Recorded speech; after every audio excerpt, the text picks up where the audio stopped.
Hello my dear students of Standard 8. Welcome you all in today's online class. My dear friends, as you all know it very well that we have just started chapter 1 crop production and management. Dear students, this is the particular chapter which will be part of your periodic test 1, and I hope you have got the syllabus, and if you haven't got the syllabus so far, it will be delivered, dispatched in your group. So dear students, don't be confused about the syllabus, and we have just started chapter 1. The name of the chapter is crop production and management, and you have seen there is only one video. There was only one video available from my side, and which was forwarded to you, and I hope all of you have watched the video completely. And meantime, I was not feeling very well, that's why I could not make further more video, and there was one video which my HOD sir, Sudhir sir, has helped me in that particular video, and in that video he has explained the left contents which were still to be discussed. So whatever he has explained in that particular video, I would like to explain in brief about that. So he has just started the methods of irrigation and fertilizers and manures. What is the difference between manures and fertilizers? How the fertilizers and manures, there was comparison made between the manures and fertilizers. So methods of irrigation, different kinds of the methods which you have introduced there. So dear friends, this is the chain of the understanding. So in that particular chain, let us discuss about the main things and other contents. Protection from weeds. Protection from weeds. And dear friends, you have seen about the crops, types of crops, just like Kharif crops and Rabi crops. So you have familiar with the many kinds of the crops.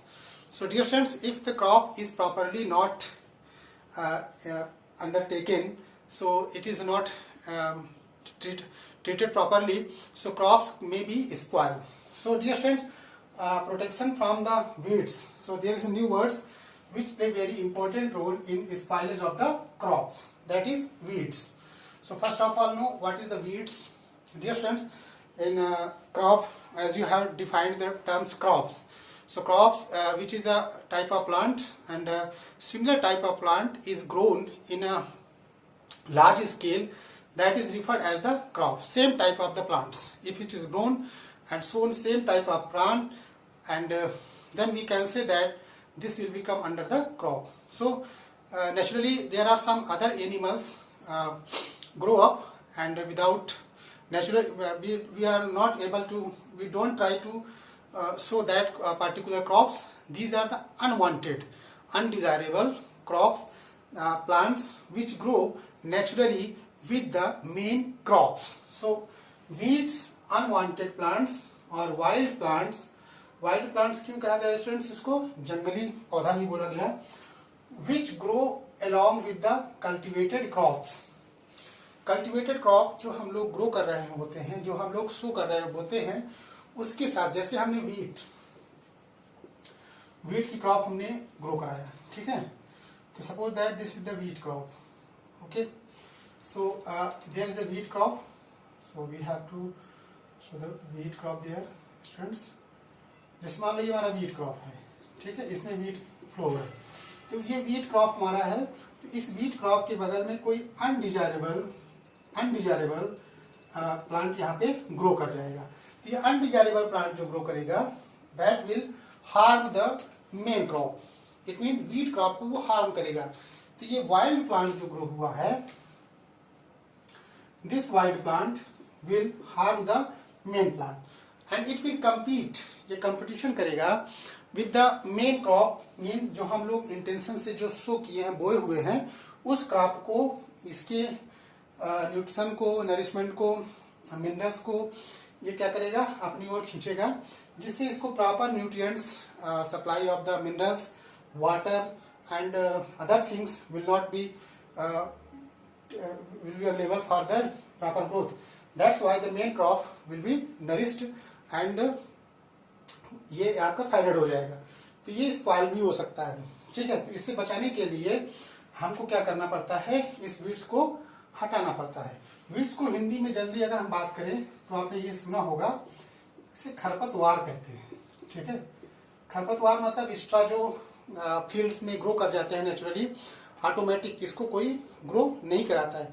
कभी कभी ये same types के अलग अलग variety के seasonal के according weeds अलग अलग होते हैं। तो कुछ वीड जैसे अमेरैंथस है, बथुआ है, जैसे आपने देखा होगा बथुआ गांव में लोग बोलते हैं, प्लांट्स के साथ, वीट प्लांट के साथ जनरली ग्रो कर जाता है। अमेरैंथस है, बहुत सारे ऐसे वीड्स निकल आते हैं। तो इस वीड्स को हमको प्रोटेक्ट करना होता है। तो वीड्स को प्रोटेक्ट कब करें? ये वेजिटेटिव प्रोडक्शन करने से पहले, ये मल्टीप्लाई होने से पहले इसको हमको कंट्रोल करना पड़ता है। तो हम इसको कंट्रोल कैसे कर सकते हैं? We can control by manual ways use कर सकते हैं। Manually by using the khurpa, sickle या other things implemented equipments which are being used now in the agriculture practices, and all of you must familiar about that। जैसे शिकल होता है, खुरपा होता है, ठीक है। तो उससे हम क्या करते हैं कि वीड्स को डायरेक्टली हैंड पिकिंग भी कर सकते हैं, या कुछ certain types of chemical, we can use some certain types of chemical, जैसे 2,4-D, ऐसे कुछ केमिकल्स हैं, इंसेक्टिसाइड्स, जिसको हम स्प्रे करा दें प्लांट्स के ऊपर। तो उससे, जैसे हम प्लांट्स के ऊपर स्प्रे कराएंगे विथ फाइन पोर्स से, तो स्प्रे कराने से क्योंकि वाटर से उसका स्प्रे डाइल्यूट बहुत होता है, तो ये मेन क्रॉप को हार्म नहीं करेगा, ये वीड्स को डिस्ट्रॉय कर देगा। तो वीड्स को डिस्ट्रॉय तब करना होता है जब उसमें फ्लावर ना आ पाए, फ्लावर से पहले ही, बिफोर फ्लावरिंग, क्योंकि बाद में फिर वीड्स को हटाना बहुत मुश्किल पड़ जाएगा और इससे हमारी पूरी की पूरी क्रॉप नष्ट भी हो सकती है। तो plants which grow along with the cultivated crops are called weeds. तो ये these are the wild plants and you must familiar with that. If you are using not manually, we are not removing the manually, okay. तो manual way से directly हम लोग hand से क्या करते हैं कि हाथ से खींच लेते हैं, तो विथ रूट के साथ वो पूरा का पूरा वीड्स बाहर आ जाता है। उसको एक जगह कलेक्ट कर लेते हैं स्टूडेंट्स, और कलेक्ट करने के बाद उसको फिर एक जगह कलेक्ट करके उसको स्पॉइल कर देते हैं, वीड्स पूरी तरीके से खराब हो जाता है। नेक्स्ट वन इज, अगर हम लोग स्प्रे करा रहे होते हैं तो स्प्रे कराते समय सावधानी ये रखनी है कि इट में काज the physical harm. So while spraying we must put our mouth close, we use proper cloth to cover our mouth so that no any types of the chemicals enter in our body. So this is the for the sake of the convenience. Next one is the harvesting. Dear students, this is also practice of the agriculture practices. We are discussing about the agriculture practices. So agriculture practice में कितना अच्छा हम crop कर ले, अगर हम protect नहीं कर पाए फ्रॉम वीड्स तो हमारी पूरी क्रॉप नष्ट हो जाएगी। तो हमको वीड्स के बारे में जानना बहुत जरूरी है students, okay. So this is the weeds. Next one is the harvesting. तो हार्वेस्टिंग क्या होता है? हार्वेस्टिंग जैसे मतलब आपने देखा है कि different duration of the crops, kharif crops and rabi crops की ड्यूरेशन देखा आपने कि एक सर्टेन सीजन में इनको हम सो करते हैं और एक सर्टेन सीजन में इनको हम काट लेते हैं। तो जो क्रॉप को काटना होता है that is referred as the harvesting. तो हार्वेस्टिंग क्या students? Harvesting the cutting and gathering of the matured food crop is called the harvesting. आपने देखा है कि जब प्लांट्स को हम लोग ग्रो करते हैं that is the green in colour, and after some times when it reaches to maturity form, then it change its color into golden. So it means the green color converted into the golden, and that golden colors refers that the plants has reached up to the position of maturity and it must be harvested. So now the harvesting process, the cutting and the gathering of the matured food crops is called the harvesting, okay. So harvesting is done by two ways. Manually, we can do the manual ways harvesting, or by using the sickle, जिसे हंसिया कहते हैं, ऐसे shape में होती है, we can use। तो ये मैनुअल छोटे छोटे लैंड, इसके लैंड में जैसे क्वेश्चन मार्क वाला होता है, इसमें हैंडल लगा होता है, तो we can you can visit to the this is the time of the cutting of the harvesting of the wheat crops. So you can visit to the field and you can see the lot of the things involving in there. So you can, it will be more helpful in understanding clearly. Manual काम तब करते student जब बहुत छोटा land farm हो, बहुत ज्यादा field ना हो, तो उस पर हम लोग ऐसे यूज कर सकते हैं. बहुत सारे लोग एक साथ काम करेंगे तो ये हो सकता है. लेकिन मशीन से करेंगे तो मशीन से तो harvester, thresher and tractor and combine form of the harvester and thresher combine. So then it will be useful in the removing of the chaff from the crop. Crop में क्या होता है, कभी कभी चैफ भूसे उसे होते हैं, उसको हटाया जाता है स्टूडेंट्स. और हटाने के लिए मशीन की जरूरत पड़ती है. That machine is referred as the tractor, thresher and other equipments which is being used in the further agriculture practices. So harvesting and storage. Next one is storage. Storage means food हमारे पास बहुत अच्छा आ गया, तो food grains crops हमारे पास आ गए. तो अब हमारी रिस्पॉन्सिबिलिटी बनती है कि how can you save it for the longer time, because one time the whole grains crops can not be used. So because we have to use it for the next farming practices for the weeds, okay, ताकि हम उसके seeds कुछ रख पाए और agree farming practices के लिए, agriculture practices के लिए हम उसको यूज कर पाए और for eating purpose. So for both purposes we have to retain the grain crops, food grain crops for longer time. So in this process we have to use some techniques to preserve it for longer time. So what are the methods which you will use there? First of all, when the food grain crops come in our house, so we have to dry it properly, okay, in the sunshine for longer time. So when it dried completely, there is no any moisture in it. Then there is no any moisture. Moisture से कुछ fungus create हो सकते हैं. अगर moisture रहेगा तो इसमें कुछ फंगस क्रिएट हो सकते हैं ग्रेन्स में, हमारे फूड ग्रेन्स में. तो इसको रिमूव करने के लिए हम उसको बहुत ड्राई करते हैं, बहुत सुखाते हैं. सुखाने के बाद उसको हम मेटल के टिन कैन में रखते हैं और उसमें कुछ ड्राई नीम के लीव्स, कुछ पत्तियां डाल देते हैं, जिससे कि कुछ बैक्टीरिया और कुछ अदर अनवांटेड उसमें सर्टेन टाइप बैक्टीरिया कुछ प्रोड्यूस ना हो पाए, जिससे कुछ हमारे फिर फूड ग्रेन्स वो हो. या बहुत हम लोग सिलोस यूज कर सकते हैं, अंडरग्राउंड भी कर सकते हैं.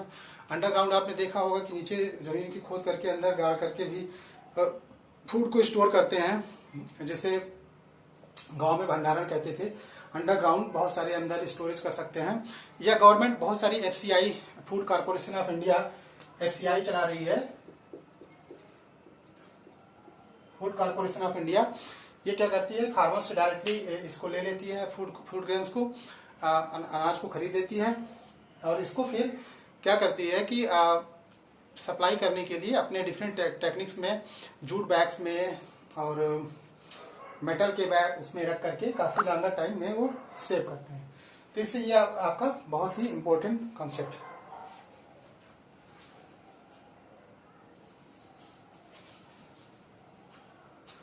तो स्टोरेज भी हमारा इंपॉर्टेंट है स्टूडेंट्स, स्टोरेज जानना बहुत जरूरी है. और डियर स्टूडेंट्स, सबसे इंपॉर्टेंट टॉपिक ये आपका जो आ रहा है, food from animals. Dear students, ये जरूरी नहीं कि हमको प्लांट्स ही फूड्स प्रोवाइड कराते हैं. एग्रीकल्चर प्रैक्टिसेस से ही हम फूड को प्राप्त करते हैं. कुछ अदर मेथड्स भी होते हैं, कुछ अदर रिसोर्सेज भी हैं जिससे हमको फूड मिल सकता है. तो वो सबसे इंपॉर्टेंट फूड किससे मिलेंगे, एनिमल्स से मिलेंगे. Food from animals. तो एनिमल से फूड्स क्या क्या मिलेंगे स्टूडेंट्स, आपको मीट मिल सकता है, एग्स मिल सकता है, फ्लेश, सो मिल्क भी मिल सकता है. Milk, meat, egg, flesh etcetera can be obtain from the animals. तो जैसे कुछ मिल्क प्रोवाइडिंग एनिमल, जैसे मिल्च एनिमल, जैसे काऊ को फाइलो, अदर, ठीक है. जैसे एग प्रोवाइड करने वाले जैसे हैन, मुर्गी, chicken, flesh. So other things can be obtain from the animals and birds. जैसे फिश में आपने देखा है कि जो कोस्टल एरिया में लोग रहते हैं, totally depends on the fish. तो that is called the pisciculture. Fish में आपने देखा है कि मछली पालन जो बहुत अच्छा इम्पोर्टेंट है, fish production there are so many countries which directly depend on the production of the fish. तो फिश मछली को भी यूज कर सकते हैं हम लोग. तो ये सारे चीजें. अब इसको एक साथ जो फूड फॉर एनिमल्स में सबसे इम्पोर्टेंट रोल ये है स्टूडेंट्स कि इसमें फूड ग्रेन्स में हमको सर्टेन टाइप्स के ही कुछ प्रोटीन्स और मिनरल्स मिलते हैं. ठीक है, जैसे हमको प्रोटीन मिलते हैं, लेकिन आप एक ही टाइप के प्रोटीन मिलेंगे. जैसे कार्बोहाइड्रेट्स की क्वांटिटी ज़्यादा रहेगी, फैट्स कम रहेगा. तो अब इसमें प्लांट्स जो इसमें हमको मिलेगा फूड फ्रॉम एनिमल्स में, तो इसमें कार्बोहाइड्रेट्स की मात्रा कम रहेगी, फैट ज़्यादा मिल सकता है, जैसे चीज़ वगैरह है. ठीक है, कर्ड है और फ्लेश भी मिल सकता है. तो अब हम देखेंगे कि जो फूड फ्रॉम एनिमल्स है इसमें हमको बहुत सारे एडवांटेज वैरायटीज मिलता है. जैसे मिल्क मिलता है, तो milk is the complete food. Okay, तो milk is the complete food. Milk से हमको बहुत सारी चीजें मिल जाती हैं, उससे बहुत सारे मटेरियल मिल जाते हैं. तो इससे एक साथ के एक वर्ड बोला जाता है स्टूडेंट्स, एनिमल हस्बेंड्री.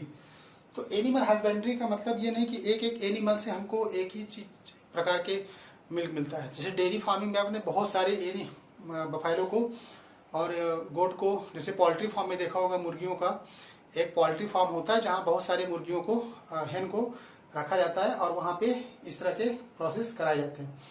तो एक लार्ज स्केल में जो इस तरह के काम हो रहे हैं, that is the branch of the agriculture. Animal husbandry एक आता है. What is the animal husbandry? So understand the terms animal husbandry. So new word is there is a familiar animal husbandry. The branch of agriculture which deals with the feeding. Branch of agriculture. Animal husbandry क्या student समझ लेते हैं थोड़ा सा, क्योंकि ये higher class में भी आपको मिलेगा देखने को.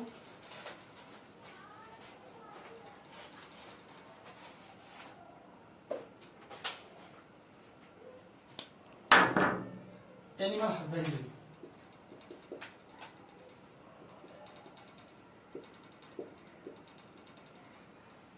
ये क्या students? It is a branch of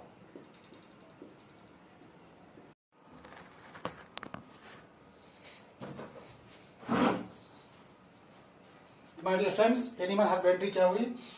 animal husbandry it is a branch of agriculture which deals with the feeding, shelter, health and breeding of domestic animals. तो डोमेस्टिक एनिमल्स को हम लार्ज स्केल में कंटेन करते हैं घर में. उनको proper उनकी फीडिंग कराते हैं, यानी उनको खाना वाना देते हैं, शेल्टर उनको रहने के लिए जगह भी देते हैं, और हेल्थ उनकी चेकअप, जांच और ब्रीडिंग, प्रॉपर ब्रीडिंग करते हैं डोमेस्टिक एनिमल्स को, जो इस तरह प्रोसेस से, ताकि वो हमको अच्छे से फूड मटेरियल प्रोवाइड करें. So this types of the things we have explained. So dear friends, I hope all of you have understood the terms clearly and properly.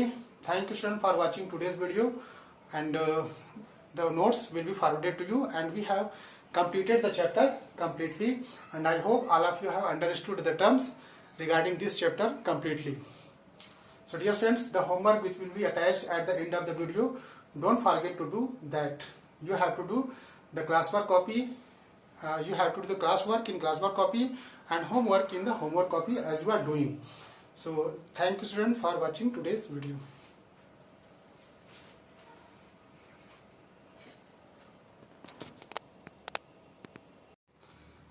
My dear students, take a screenshot of whole blackboard. There are 5 questions you have to do as a homework. Take a screenshot of the whole blackboard. Dear students, you have to take the screenshot, and I hope all of you have taken and done this. Thank you.